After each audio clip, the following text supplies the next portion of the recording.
जैसा कि ये हमारा सीलिंग फैन का जो बाइंडिंग होता है इसका कनेक्शन यहाँ पे दर्शाया गया है ग्राफिकल रूप में। और दोनों की व्यवस्थाएं कुछ ऐसी होती है, कुछ लोग कंफ्यूज होते हैं कि 3 तार निकला है तो कॉमन कैसे पहचाना जाए इसकी, और आगे चेकिंग टेस्टिंग क्या होता है, किस तरह से होता है। तो देखिए, कॉमन का मतलब जो सब में पाया जाए कोई कॉमन होता है, एक से अधिक में पाया जाए। तो 2 बाइंडिंग है, दोनों बाइंडिंगों में ये कॉमन पॉइंट बना हुआ है, यानी दोनों बाइंडिंगों से जुड़ा हुआ है ये कॉमन। तो यहाँ पे भी अगर इसमें देखेंगे तो यहाँ पे इस बाइंडिंग को और इस बाइंडिंग को जोड़ रहा है ये रेड वाला ही है। और ज़्यादातर करके जो एक कलर का बना हुआ है व्यवस्था, तो रेड वाला ही कॉमन बनाया जाता है। 99.9% आपको रेड मिलेगा। कहीं कोई अपवाद बस किसी और कलर का हो जाएगा कॉमन तो हो जाएगा, नहीं तो रेड ही पाया जाता है। बाकी ये दोनों कैपेसिटर के लिए होता है। इसमें एक रनिंग भी होगा।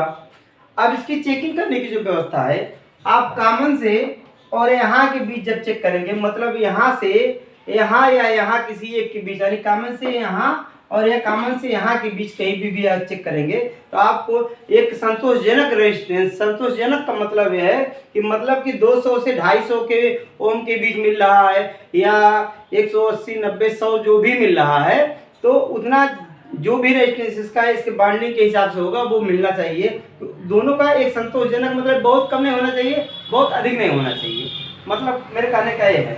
और बाइंडिंग के हिसाब से रेजिस्टेंस बदलता रहता है। मतलब हाई स्पीड करेगा उसका रेजिस्टेंस कम हो जाएगा, लो स्पीड करेगा उसका रेजिस्टेंस कम हो जाएगा।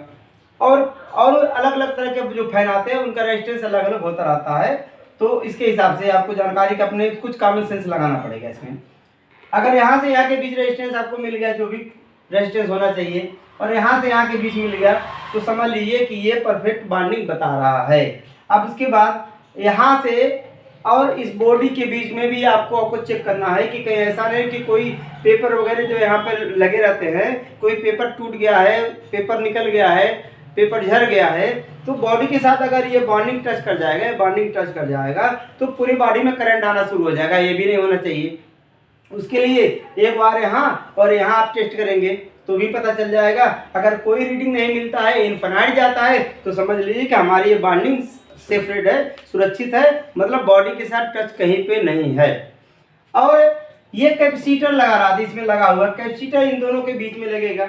अब ये रनिंग पे आपका जो रनिंग वाला है, यहाँ पर रनिंग देख रहे हैं, रनिंग वाले के साथ ही जो है एक वायर जो है स्विच के साथ जोड़ा जाता है, और एक कैपेसिटर के साथ एक दूसरी बाइंडिंग जुड़ी रहती है, जो कि देखिए कि फैन को चलाने के लिए 2 फेज की आवश्यकता होती है। अगर इंटरनल रूप से देखा जाए तो 2 फेज की आवश्यकता होती है। एक फेज तो हमारा बना रहता है, एक फेज एक कैपेसिटर बनाता है, एक फेज एक कैपेसिटर। कैपेसिटर का काम है फेज अंतर पैदा करना, नहीं कि जैसे कई जगह ऐसे भी बड़े बड़े लोग जो पढ़ाए हुए हैं कि कैपेसिटर एक बार चार्ज हो जाता है, उसके बाद जब दोबारा हम चालू करते हैं वही चार्जिंग बचा रहता है, वही उसको चलाता है, उसी को जैसे मूव करता है। ये सरासर गलत तथ्य है, क्योंकि कैपेसिटर अगर सर्किट के साथ जुड़ा है तो कुछ सेकेंड तक भी चार्ज नहीं रह सकता है। बंद हो, यहाँ सप्लाई बंद करने के बाद ये तुरंत डिस्चार्ज हो जाता है, सेकेंड के अंदर डिस्चार्ज हो जाता है। अब कुछ लोग कहते हैं कि यही चार्जिंग बचा रहता है, ऐसी को जब चालू करते हैं तो फिर दोबारा ये उसको ऑन करने का काम करता है। तो वहाँ पे जाके ये कहानी शुरू हो जाता है कि पहले मुर्गी आई कि पहले अंडा आया। इसलिए कि जब सबसे पहले चार्ज नहीं था तब कैसे चला था ये कैपेसिटर, ये फैन जब नया आया था तो चार्ज नहीं था, या जब लगाया गया था तो चार्जिंग क्या चार्ज करके लगाया जा सकता है? नहीं नहीं, ये गलत बात है। तो काम कैपेसिटर का काम होता है फेज अंतर पैदा करना। और अब इसकी जो है रेजिस्टेंस हम आपको चेक करके दिखाएंगे, आपको चेक किस तरह करना है, तो बने रहिए। आप देख सकते हैं हमारे सामने स्टेटर रखा हुआ है, सीलिंग फैन का है।